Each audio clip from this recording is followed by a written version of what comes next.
Verb কাকে বলে? Verb is an action word. এ কথা তো সবাই বলে, কিন্তু আমি বলবো ভুল।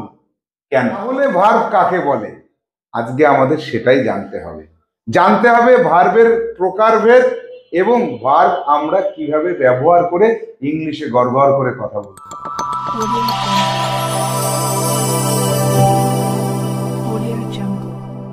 Hello students, welcome to Saha institute basic English grammar and speaking. Verb, আজকে আমরা ভার্ব কাকে বলে, কত প্রকার, কি কি, সবগুলোকে একসাথে চিনে নেব, জেনে নেব। তাদের ব্যবহার করতে হয় কিভাবে সেগুলো সম্পর্কে হালকা আইডিয়া নেব। তাহলে আমাদের ইংরাজি শিক্ষাটা অনেকটাই সহজ হয়ে যাবে। চলো আমরা হোয়াইট বোর্ডে যাব এবং দেখে নেব ভার্বের বিভিন্ন ব্যবহারগুলো, ক্লাসিফিকেশনটা দেখে নেব, ভার্ব কাকে বলে সেটাকে বুঝে নেব। আমরা দেখব যে ভার্বের ডেফিনেশনটা কি, সঠিক ডেফিনেশনটা কোনটা এবং প্রচলিত ডেফিনেশন কোনটা। তো একজন বিখ্যাত গ্রামারিয়ানের বইয়ে আমরা পাই যে ভার্ব কাকে বলে, verb is an action word. এই কথাটাই আমি বলছি যে ভুল, সম্পূর্ণ ভুল নয়। আমার কাছে মনে হয়েছে ভুল। কোন জায়গাটায় ভুল মনে হয়েছে? এই জায়গাটায় আমার ভুল মনে হয়েছে। Verb is an action word, এই জায়গাটা যেমন ভুল মনে হয়েছে। আরেকটা মনে হয়েছে শুধু অ্যাকশন ওয়ার্ড কেন হবে? ভার্ব তো অ্যাকশন ওয়ার্ডের মধ্যে সীমাবদ্ধ নয়। আজকে আমরা জানবো যে সেই যে অ্যাকশন ওয়ার্ডের বাইরে আর কি কি আছে। ভার্বের টোটাল ডেফিনেশন আমাদের জানতে হবে। তাহলে চলো আমাদের যে ডেফিনেশনটা সেটা আমরা জানি। আ পার্ট অফ স্পিচ, একটা part of speech which denotes an action, যে একটা অ্যাকশন বা কাজ করাকে বোঝায়। বিং, হওয়াকে বোঝায়, কোনো কিছু হওয়া। হ্যাভিং, নিজের অধিকারে কোনো কিছু থাকা। অথবা হেল্পস অ্যানাদার ভার্বস, অন্য কোনো ভার্বকে সাহায্য করতে পারে যে পার্ট অফ স্পিচ, তাকেও ভার্ব বলে। তাহলে ভার্বের ডেফিনেশনটা আমরা যদি বাংলায় বোঝার চেষ্টা করি, আমাদের মাতৃভাষাতে বোঝার চেষ্টা করি, তাহলে এইরকম আসবে যে ভার্ব হলো একটা পার্ট অফ স্পিচ, যার দ্বারা কোনো কাজ করা বোঝায়, হওয়া বা কোনো স্থানে থাকা বোঝায়। এই যে বিং, এই বিং এর মধ্যে আছে দুই রকমের, যে হওয়া, হওয়া এবং কোনো জায়গায় থাকা, এই দুটোকে বোঝায়। অথবা হ্যাভিং, আমার নিজের অধিকারে কোনো কিছু থাকা যখন বোঝাবে, তাকে বলবো ভার্ব। এছাড়াও অন্য আরেকটা ভার্বকে, কাকে? অ্যাকশন ভার্বকে। এই যে অ্যাকশন, এই অ্যাকশন ভার্বকে যখন হেল্প করবে, তখনও সেই পার্ট অফ স্পিচটার নাম হবে ভার্ব। তাহলে চলো আমরা দেখে নিই যে ভার্ব কাকে বলে। সেটা তো বুঝলাম, তার এক্সাম্পল গুলো দেখে নিই। তো দেখো, প্রথমে আছে I go to school every day, আমি প্রতিদিন স্কুলে যাই। এই যে যাওয়া একটা কাজ, এই যে যাচ্ছি আমি, এই যাওয়াটা একটা কাজ। তাহলে এই যে গো, যে পার্ট অফ স্পিচ, এই পার্ট অফ স্পিচটাকে আমরা ভার্ব বলবো, কারণ এটা দিয়েই আমরা যাওয়া কথাটাকে বুঝিয়েছি, যাওয়া। এরপরে আছে হি ইজ মাই ব্রাদার, সে আমার ভাই, সে হয় আমার ভাই। এই যে হওয়া বোঝালো, এই হওয়া, সে হয় আমার ভাই, এই হওয়া বোঝানোর জন্য এই পার্ট অফ স্পিচটার নাম হচ্ছে ভার্ব। এছাড়াও থাকা যদি বোঝায়, যেমন he is in Kolkata, he is in Kolkata. এই যে ইজ যেটা আমরা ব্যবহার করলাম, সে এখন কলকাতাতে আছে, থাকা, অবস্থান, সিচুয়েশন বুঝিয়েছে। এই সিচুয়েশনের জন্য এই যে থাকলো সে, এই থাকার জন্য এটাকে আমরা ভার্ব বলবো। এটাকে আমরা বিং এর মধ্যে ধরি, বিং এর মধ্যে। আর কি? আই হ্যাভ আ মোটরসাইকেল, আমার একটা মোটরসাইকেল আছে, মানে আমার অধিকারে আছে, এটাকেও আমরা ভার্ব বলবো। আর কি? He is going to market, সে বাজারে যাচ্ছে। এই যে গো, যাওয়া, সে যায়, হি গোজ, হি গোজ, হি গোজ। এখানে দেখো কথাটা হচ্ছে হি গোজ, সে যায়। এই যে যায় থেকে যাচ্ছে, অর্থাৎ এখন যাচ্ছে, এই এখন যাচ্ছে, এই সময়ের পরিবর্তনটা আনার জন্য, এই কাজের ধরনটাকে আনার জন্য এই গোয়িং এর সাথে একটা ইজ দরকার হয়েছে।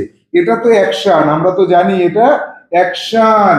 এই অ্যাকশনটার সঙ্গে এ হেল্প করতে এসেছে, এ হেল্প করেছে।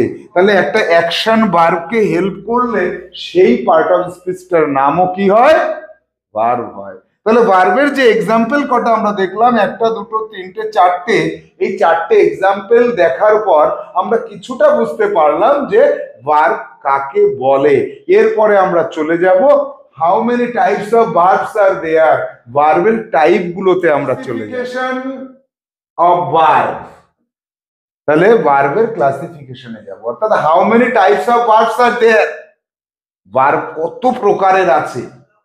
ইংরেজি শিখতে গেলে এ আমাদের কোন কাজে আসবে? হ্যাঁ, ভালো প্রশ্ন করেছো।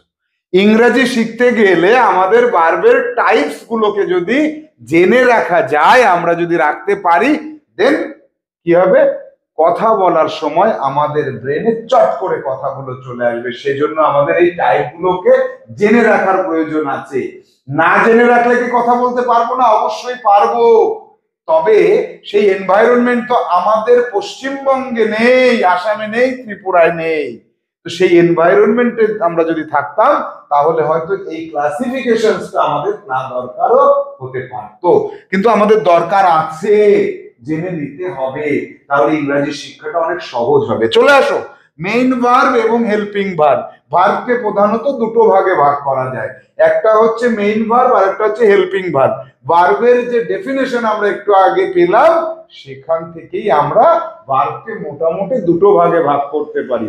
মেইন ভার্ব কাকে বলে, হেল্পিং ভার্ব কাকে বলে? মেইন ভার্ব হচ্ছে কোন একটা সেন্টেন্সের মধ্যে অবশ্যই করে একটা ভার্ব থাকতে হয়। Without a verb no sentence can be form, কোনো সেন্টেন্স বলা যাবে না। এই কারণে ভার্বকে বলা হয় the backbone of a sentence, একটা সেন্টেন্সের মেরুদণ্ড। তাহলে একটা সেন্টেন্সকে ফর্ম করার জন্য, গঠন করার জন্য মেইনলি যে ভার্বটার দরকার হয় একটাই থাকে, তাকে বলা হয় মেইন ভার্ব। ক্লিয়ার হয়নি এখনো? এক্সাম্পলে যেতে হবে। মেইন ভার্ব হচ্ছে একটা সেন্টেন্সে একটাই থাকে, একটার বেশি দুটো মেইন ভার্ব হতে পারে না। তাহলে মেইন ভার্ব কাকে বলে এটা আমরা জানলাম, এর এক্সাম্পলে যেতে হবে, এর এক্সাম্পলে আসতে হবে। মেইন ভার্বের মধ্যে চারটে ক্যাটাগরির ভার্বকে আমরা পাই। অ্যাকশন ভার্ব অর্থাৎ কাজ হওয়া, বিং অর্থাৎ হওয়া, am is are was were এগুলোকে বলা হয় বিং ভার্ব। আবার স্টেইং কোন জায়গায় থাকা, সেটাও am is are was were।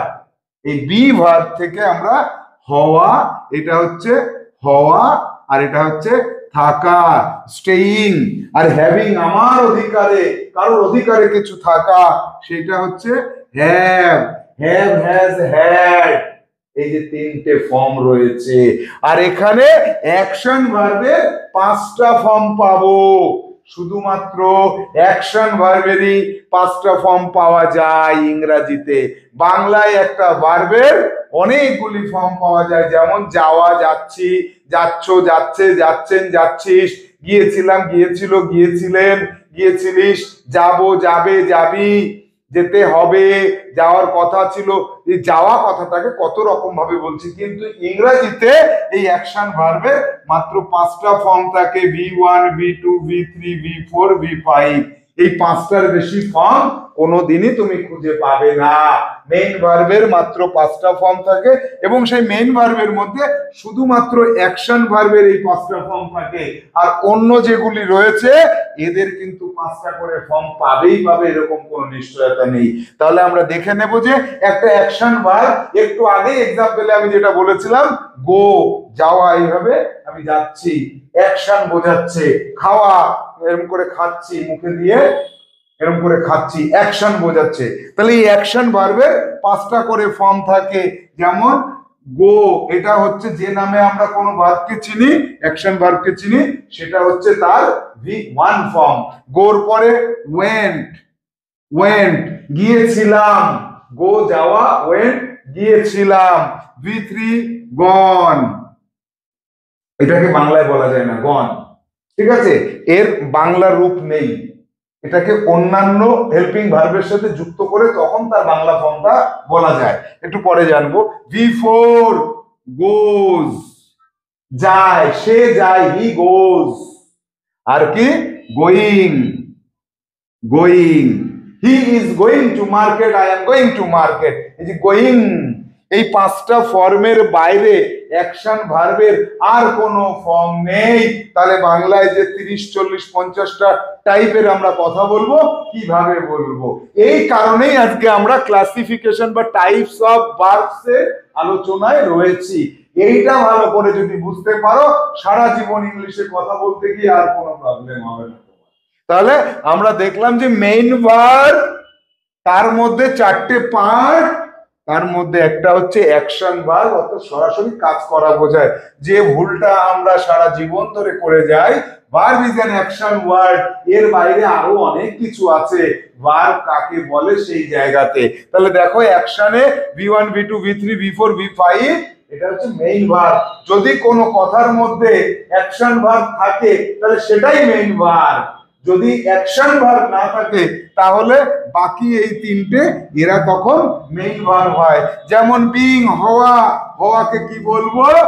M, is, are, was, were, এই পাঁচটা ফর্ম থাকে বি ভার্বের।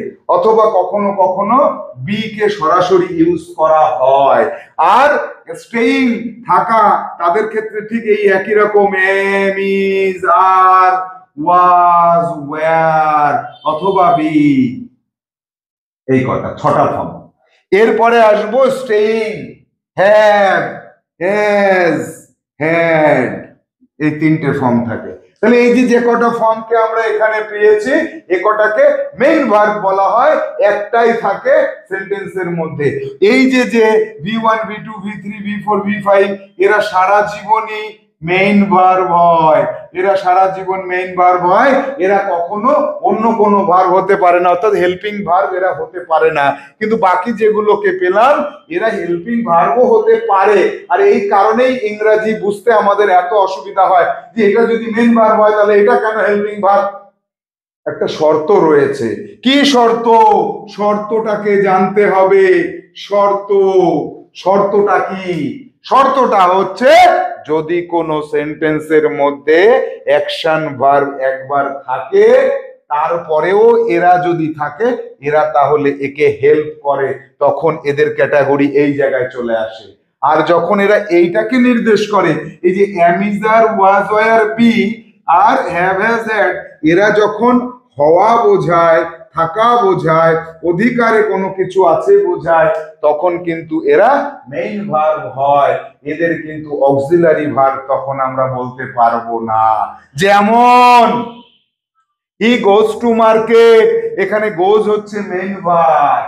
হি ইজ আ ডক্টর, সে একজন ডক্টর, সে হয় একজন ডক্টর। তাহলে হি ইজ আ ডক্টর, এখানে কোনো অ্যাকশন ভার্ব নেই, হওয়া বোঝাচ্ছে, তাই এই ইজটা হবে মেইন ভার্ব। এরপরে চলে আসবো staying, he is in Kolkata, সে এখন কলকাতাতে আছে, তার থাকাটা বোঝালো, সেজন্য এই ইজ হয়ে যাবে এখানে main verb. I have a car, আমার একটা গাড়ি আছে, আমার অধিকারে আছে বোঝাচ্ছে, হ্যাভ ভার্বটা এখানে মেইন ভার্ব হয়ে যাবে। অক্সিলারি ভার্ব বা হেল্পিং ভার্ব এরা কিন্তু এখানে নয়। দেখতে হবে কোন সেন্টেন্সের মধ্যে এই am, is, are, was, were এরা কি নির্দেশ করছে, এরা কি হওয়া নির্দেশ করলো? যদি হওয়া নির্দেশ করে তাহলে কিন্তু মেইন ভার্ব, যদি থাকা নির্দেশ করে তাহলে কিন্তু main verb. Have, has, had এরা কি নির্দেশ করে? আমার অধিকারে কিছু আছে সেটা নির্দেশ করছে, তাহলে মেইন ভার্ব। এইভাবে তুমি চিহ্নিত করতে পারবে না, তুমি সহজেই চিহ্নিত করতে পারবে যদি কোনো সেন্টেন্সের মধ্যে একটা অ্যাকশন ভার্ব থাকে তাহলে এরা কিন্তু মেইন ভার্ব নয়, যদি কোনো অ্যাকশন ভার্ব না থাকে তাহলে এরা মেইন ভার্ব হয়। যেমন he is going to market, সে বাজারে যাচ্ছে, গোয়িং অ্যাকশন আছে, তাহলে ইজ এখানে দেখো he is going, he is going to market, he is going to market, এই ইজটা কিন্তু এখানে হেল্পিং ভার্ব। কেন এখানে হেল্পিং ভার্ব? অ্যাকশন ভার্ব রয়েছে সেজন্য। তারপরে হি হ্যাজ টোল্ড মি, সে আমাকে বলেছে, অ্যাকশন ভার্ব রয়েছে, এই অ্যাকশন ভার্ব থাকার জন্য এ কিন্তু হেল্পিং ভার্ব হলো। এবার আমরা জানবো যে এতক্ষণ ধরে আমরা action verb, being, staying, having এগুলোকে তো মেইন ভার্ব বলছিলাম। এই মেইন ভার্বের পাশাপাশি হঠাৎ করে আমাদের আবার হেল্পিং ভার্বের আইডিয়া চলে আসলো। তাহলে আমরা সরাসরি চলে যাব হেল্পিং ভার্বে। হেল্পিং ভার্ব, হেল্পিং, হেল্প করে যে, হেল্প করে যে, হেল্প করতে হবে কাকে? অ্যাকশন ভার্বকে হেল্প করবে। এই হেল্পিং ভার্ব কটা আছে? 24টা আছে। ইংরাজিতে টোটাল 24টা হেল্পিং ভার্ব আছে। আর এই হেল্পিং ভার্ব কাকে বলে, কিভাবে কাজ করে, এটা যদি তুমি বুঝতে পারো আজীবন কালের জন্য আমি বলে দিচ্ছি তোমার ইংরাজিতে আর কোথাও বাঁধবে না।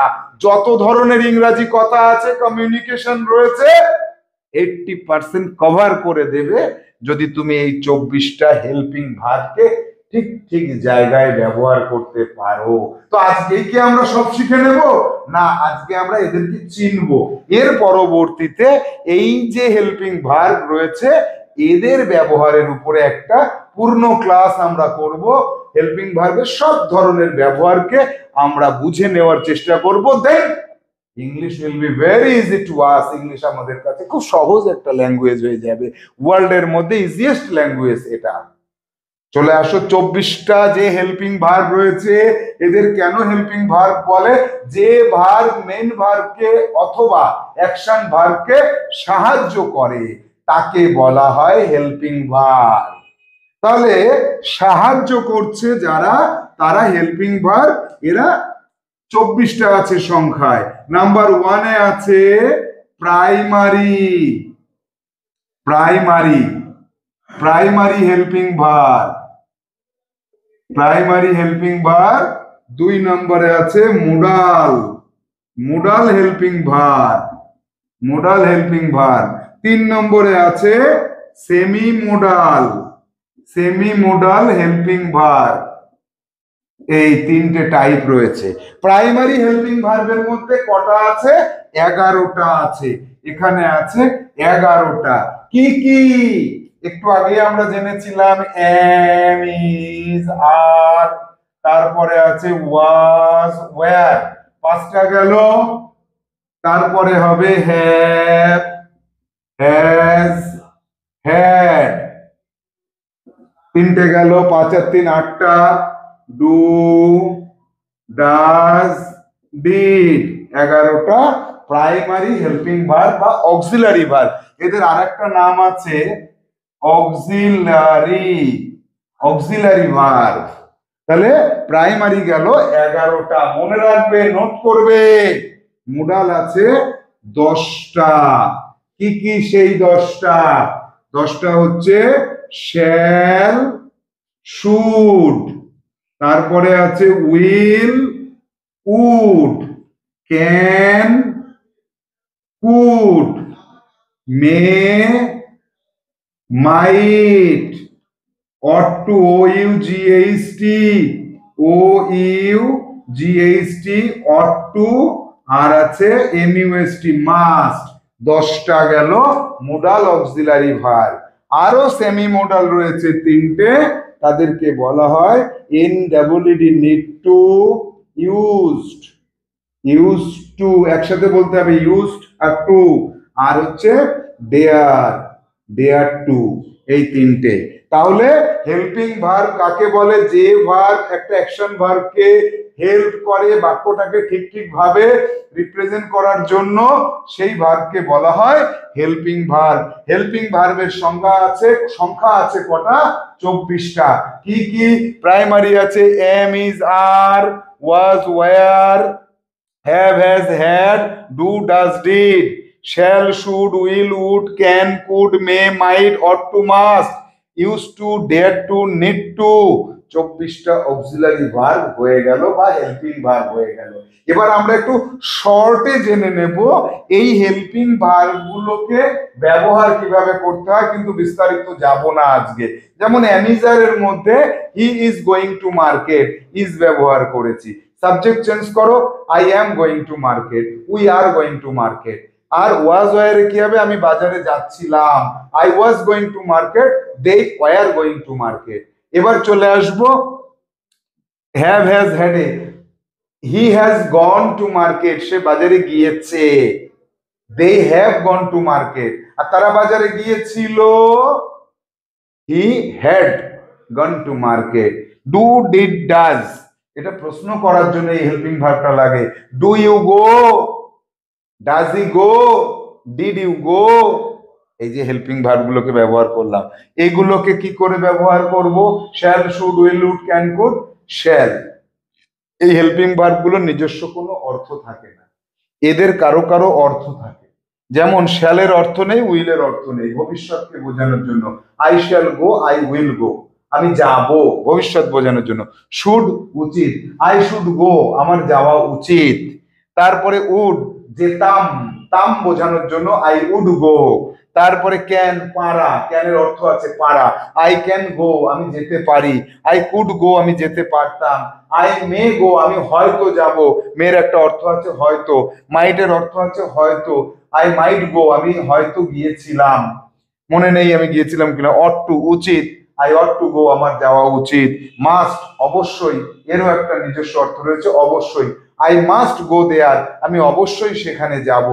আর কি নিড টু, এর অর্থ আছে যাওয়ার দরকার, আই নিড টু গো, আমার যাওয়া দরকার। ইউজ টু গো, এরও অর্থ আছে অতীতে একটা অভ্যাস, যেমন আই ইউজ টু গো, আমি সেখানে যেতাম, রেগুলারলি যেতাম। Dare to go, I dare to go there, আমার ওখানে যাওয়ার সাহস আছে। তাহলে এই যে 24টা অক্সিলারি ভার্ব একটা অ্যাকশন ভার্বকে কিভাবে সাহায্য করে সেটা আমরা দেখলাম। এছাড়াও আরো প্রচুর ব্যবহারের রয়েছে, টোটাল ব্যবহার সম্পর্কে আমরা পরবর্তী কোন একটা ক্লাসে। ভার্বের ক্লাসিফিকেশন তো আমরা দেখে নিয়েছি, মেইন ভার্ব আর হেল্পিং ভার্ব। এরপরে কি আরো ভার্ব রয়েছে? হ্যাঁ, আরো কয়েকটা ধরন রয়েছে, তবে সেটা মেইন ভার্বের রয়েছে, হেল্পিং ভার্বের আর কোনো ধরন নেই। মেইন ভার্ব যে 4 রকমের আছে তাদের এবার আলাদা আলাদা ধরন রয়েছে, সেই ধরনগুলোকে আমাদের জানতে হবে ইংরেজি যদি ভালো করে শিখতে চাও তবেই।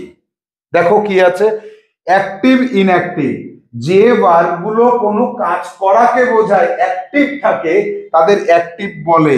তাহলে অ্যাক্টিভ ভার্বের মধ্যে কোনটা যাবে? অ্যাক্টিভ ভার্বের মধ্যে আসবে অ্যাকশন, যেটা অ্যাকশন সেটা হবে অ্যাক্টিভ ভার্ব। মেন ভার্বের একটা পার্ট অ্যাকশন। আর ইনঅ্যাক্টিভে কোনটা যাবে? ইনঅ্যাক্টিভে যাবে বিইং অথবা হ্যাভিং অথবা স্টেইং। এই যে 3টে পার্ট রয়েছে, এই 3টে পার্ট কিন্তু ইনঅ্যাক্টিভের মধ্যে চলে যাবে। এরা সরাসরি কোনো কাজ করাকে বোঝায় না। যেমন আই গো টু মার্কেট, আমি বাজারে যাই, এই যে যাওয়া একটা কাজ করা বোঝায়, তাই এটাকে বলা হবে অ্যাক্টিভ ভার্ব। আর ইনঅ্যাক্টিভ থাকবে আই অ্যাম আ ডক্টর, আমি কি কাজ করছি? কোনো কাজ করছি না।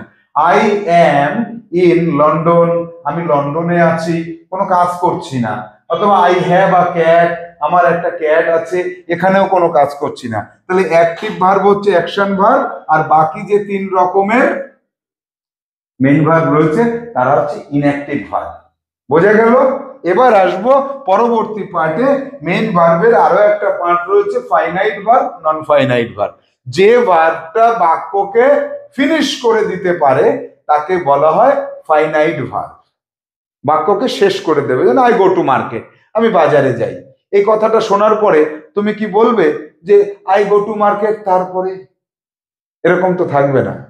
যেমন I go to market everyday, আমি প্রতিদিন বাজারে যাই, এ কথাটা আমি বলার পরে বাক্যটা তো শেষ হয়ে গেল। অথবা হি ইজ আ ডক্টর, সে একজন ডক্টর, বাক্যটা তো শেষ হয়ে গেল।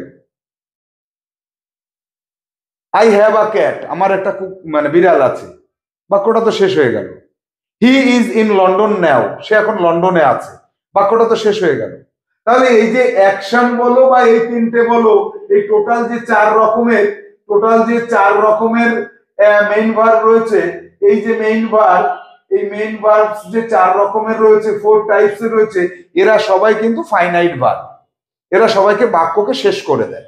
এবার বাক্যকে শেষ করতে পারে না এরাই এরাই আবার বাক্যকে কখনো কখনো শেষ করে না, তখন তাকে নন ফাইনাইট ভার্ব বলে।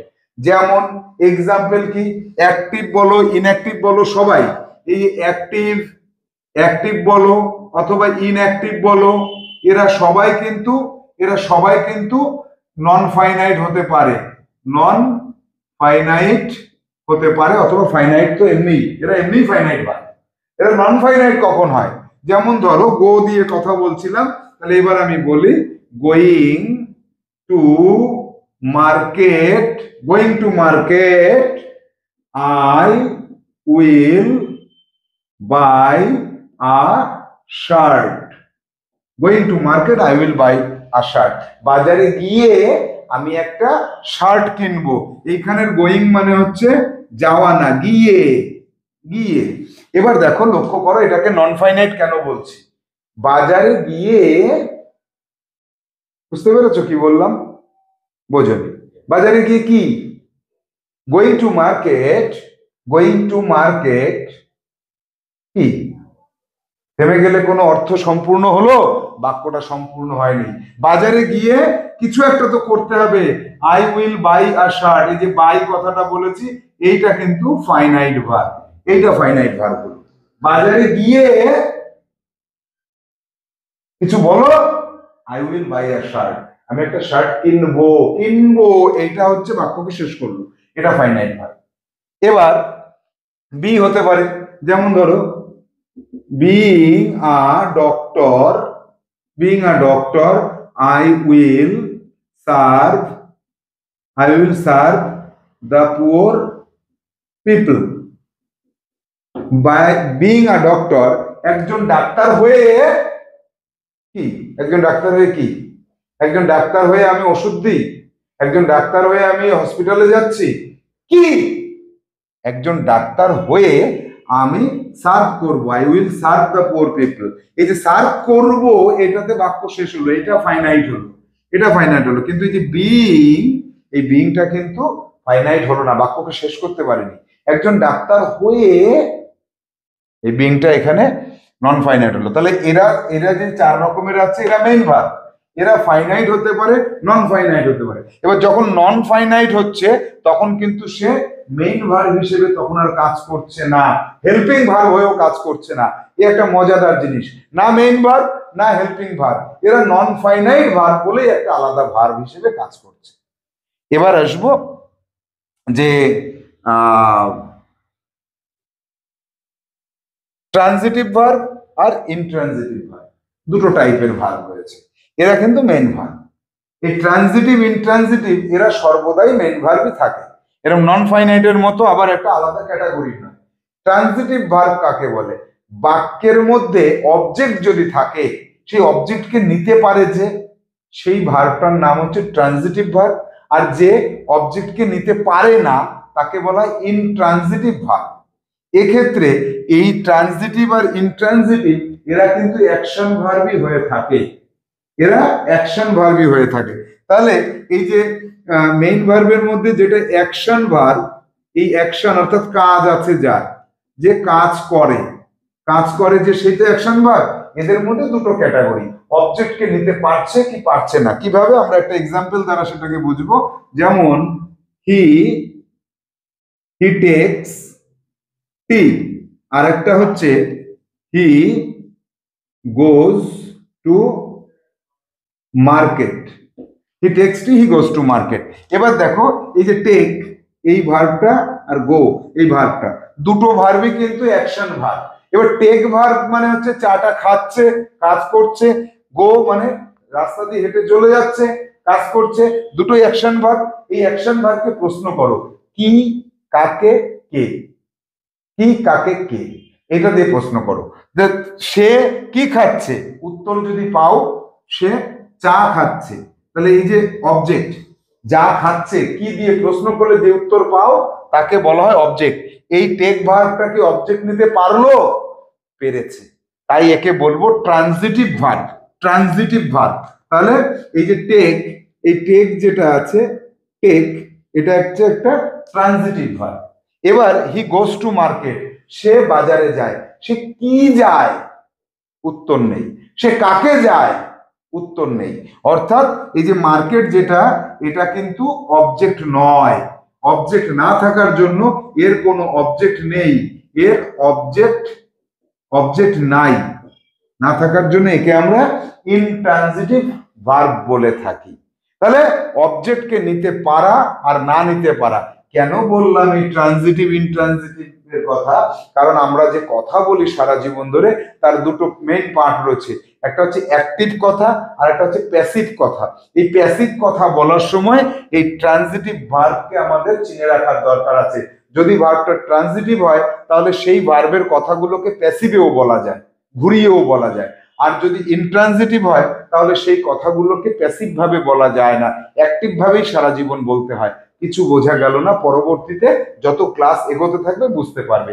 এই যে ভার্বের ডেফিনেশন এবং ক্লাসিফিকেশন আমরা করলাম, এছাড়াও আরো একটা টাইপের ভার্ব রয়ে গেছে। I make my brother wash the dish, আমি আমার ভাইকে দিয়ে ডিশটা পরিষ্কার করাই। আমি করি না, করাই। তাহলে আমি নিজে করি, এতক্ষণ ধরে আমরা যে কাজগুলো বলছিলাম সাবজেক্ট নিজে নিজেই কাজটা করছিল। এবার একটা নতুন ক্যাটাগরি পেলাম, সাবজেক্ট নিজে কাজ করে না, অন্যকে দিয়ে করায়। তাহলে তাকে কি বলবো, কিভাবে এক্সপ্রেস করব ইন ইংলিশ? কিছু কিছু ক্ষেত্রে এই যে অন্যকে দিয়ে কাজ করানো, সেক্ষেত্রে একটা নির্দিষ্ট ভার্ব পাওয়া যায়। সেই ভার্ব কটা আছে? লোকে বলে 12টা, আমি বলি 50টার মতো বা তার বেশি আছে। খুঁজে খুঁজে আমি বের করেছি, আমার ভার্বের লিস্টের পেছনেই সেটা আছে। তো সেই 50টাকে তোমরা আলাদাভাবে পরে চিনে নিও। এখন আসা যাক যে এই যে কটা আছে তার মধ্যে একটাকে দেখানো যাক। যেমন শো, আই শো হিম, আমি তাকে দেখাই। এই যে তাকে দেখানো, দেখছে কিন্তু সে, আমি তাকে দেখাচ্ছি। ওই দেখ চাঁদ উঠেছে, ওই যে চাঁদ উঠেছে আমি দেখাচ্ছি, কিন্তু দেখছে কে? সে। এগুলোকে পজিটিভ ভার্ব বলা হয়। এখানে ক্লিয়ার হয় না এটা। পজিটিভ ভার্ব হচ্ছে অন্যকে দিয়ে একটা কাজ করানো। যেমন আমি আমার ভাইকে দিয়ে থালা পরিষ্কার করাই। আমি কি করলাম? পবিত্র, থালাটা পরিষ্কার করে আসো। কে করলো পরিষ্কার? কে করবে? আমি না পবিত্র? কে করবে? কে করবে বলো? পবিত্র করবে। তাহলে কাজটা করছে পবিত্র, করাচ্ছে কে? আমি। এই যে সাবজেক্ট যখন নিজে কাজ না করে অন্যকে দিয়ে করায়, তখন তাকে পজিটিভ ভার্ব বলা হয়। যেমন আই মেক মাই ব্রাদার, এই যে মেক মাই ব্রাদার, এই মেকের জন্য কাউকে দিয়ে করানো বোঝায়। I make my brother wash the dish, এই যে ওয়াশ, এরপরে সবসময় V1 হয়, অ্যাকশন ভার্বের V1 ফর্মটা বসে। এই যে ওয়াশ, অথবা আই এম মেকিং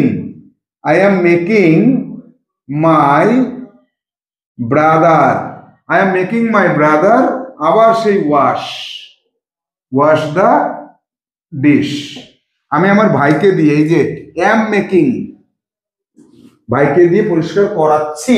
এই যে করাচ্ছি এর জন্য এম মেকিং হলো। এই যে এম, এটা হেল্পিং ভার্ব, আবার মেকিং, 5টা ফর্মই পাচ্ছি। I make my brother wash the dish, I made my brother wash the dish, I have made my brother wash the dish, I was making my brother wash the dish, I am making my brother wash the dish। এখানে 5টা form পেলাম কার?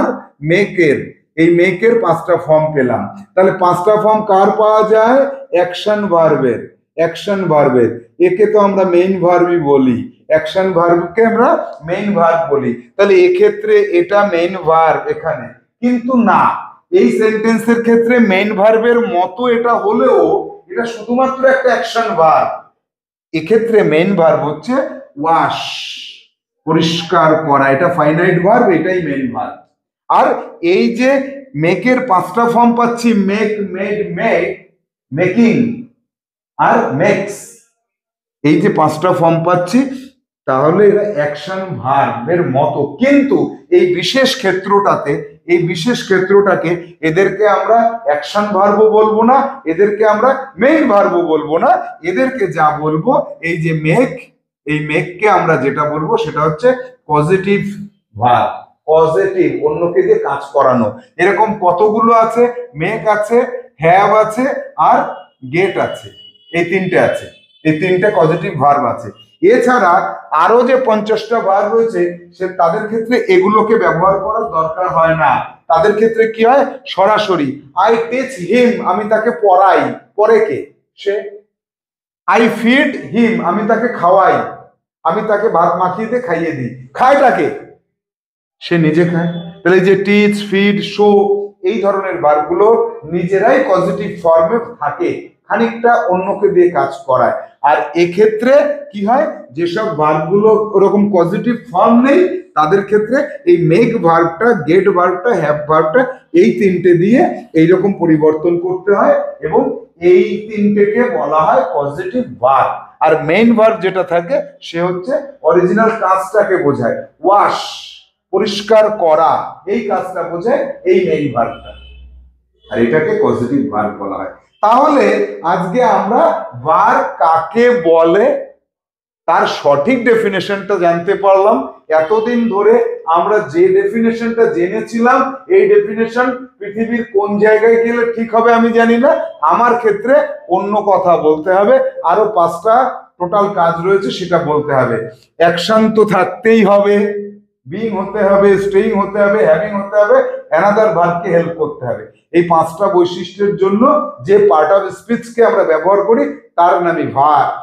ভার্বের ডেফিনেশনের উপরে classification যা যা করলাম টোটালটাকে একবারে ইংলিশে প্রয়োগ করা অসম্ভব কাজ।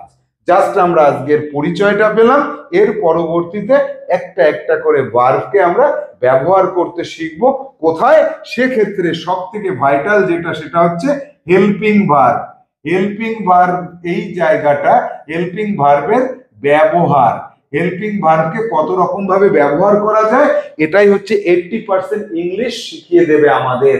তো পরবর্তী ক্লাসগুলোতে আমরা যখন হেল্পিং ভার্বের ব্যবহার সম্পর্কে বুঝে নিতে পারবো ভালো করে, তখনই আমরা ইংলিশে টোটালটাই বলতে শিখে যাব, পড়তে শিখে যাব, লিখতে শিখে যাব। তো ভার্বের বিষয়ে যদি তোমাদের মনে কোনো প্রশ্ন আসে, কোনো ডাউট থেকে থাকে, কমেন্ট করে আমাকে জানাবে, তাহলে আমি তোমাদের কমেন্টের উত্তর দেব।